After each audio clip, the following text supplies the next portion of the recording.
ही जी आहे ही male reproductive system आहे. यामध्ये हा जो पार्ट असतो this is the testis, part of the testis. आणि हे टेस्टिस आहे जिथं स्पर्म तयार होतात. ह्या टेस्टिस मध्ये खूप सारे लोब असतात एस्पेरेंट्स. हा जो एक टेस्टिस आहे मेल टेस्टिस, याच्यामध्ये अशा प्रकारचे सेप्टम असतात, दिसतात तुम्हाला हे. So this is called as a septa. आणि याच्यामध्ये हे कन्व्होल्युटेड ट्यूब असते. That convoluted tube is called as a seminiferous tube. कोणती ट्यूब आहे ही? सेमनिफेरस ट्यूब आहे, जिथं कन्व्होल्युशन आहे. हे सेमनिफेरस ट्यूब जे आहे एस्पेरेंटच्या सेप्टामध्ये आहे, हे लोब्स आहेत. आणि हे सेमनिफेरस ट्यूबच्या पुढे हे नेटवर्क आहे. आणि this network is called as a rete testis. बघा नाव बघा, कारण हा ट्रॅक एक्झामला येतो. ट्रॅक सगळ्यात आधी सेमनिफेरस ट्यूब, त्याच्यानंतर असतं रेडिटेस्टिस. हा रेडिटेस्टिसच्या नंतर एस्पेरेंट्स इथं असतो तुमचा इफरेंट डक्टल्स, म्हणजे वॉस डिफरन्स नाही, वेसा इफरेन्शिया असतो. इफरेन्शिया, वॉस डिफरन्स नाही, वेसा इफरेन्शिया. हे बघा सगळ्यात आधी काय आहे? सेमनिफेरस ट्यूब, त्याच्यानंतर आहे रेडिटेस्टिस, त्याच्यानंतर आहे वॉस इफरन्स, त्याच्यानंतर असतो इपिडिडायमस. तर हे इपिडिडायमस असते.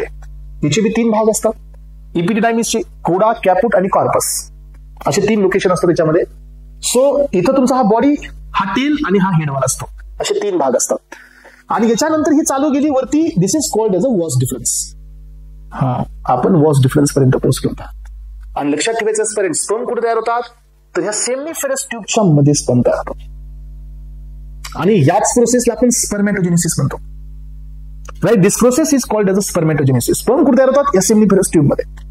आणि ज्या वेळेला आता आपण पुढे जाऊया आपल्या ह्या डायग्राम मध्ये. सो जिथून आपण आलोय, सो एस्पेरेंट्स, सो इथं पहा.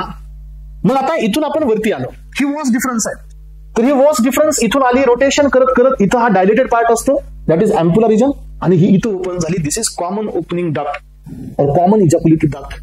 ह्या साईडनी पण हे इथं ओपन होते. आणि हे जे येलो कलरचं दिसतंय एस्पेरेंट, दिस इज ब्लॅडर, जिथे युरिन असते. आणि या ठिकाणी एक तुमचा ग्लँड असतो. This is called as a seminal vesicle, असा ग्लँड असतो. हा प्रोस्टेट ग्लँड आहे. आणि छोटेवाले जे 2 दिसतात ना, दॅट इज बल्बो युरिथ्रल ग्लँड. हे कोण आहेत? हे बल्बो युरिथ्रल ग्लँड आहे. प्रत्येकाचं कॉन्ट्रिब्युशन असतं. आणि हा जो रूट दिसतोय, दिस इज द रूट ऑफ युरिथ्रा. आणि इथून युरिन आणि स्पर्म दोन्हीही इजेक्ट होतात कॉमन रूटनी, पण aspirant at a one time only one. आलं लक्षात? सो कारण स्पर्म पण इथूनच येणार आहे, युरिन पण इथूनच येणार आहे, म्हणून हे कॉमन इजॅक्युलेटेड डक्ट आहे. This is penis. आणि हे इथून एंटर करतात, इथून इजेक्ट होतात. आणि this is called as a ejaculation. हे झाला मेल रिप्रोडक्टिव्ह पार्ट.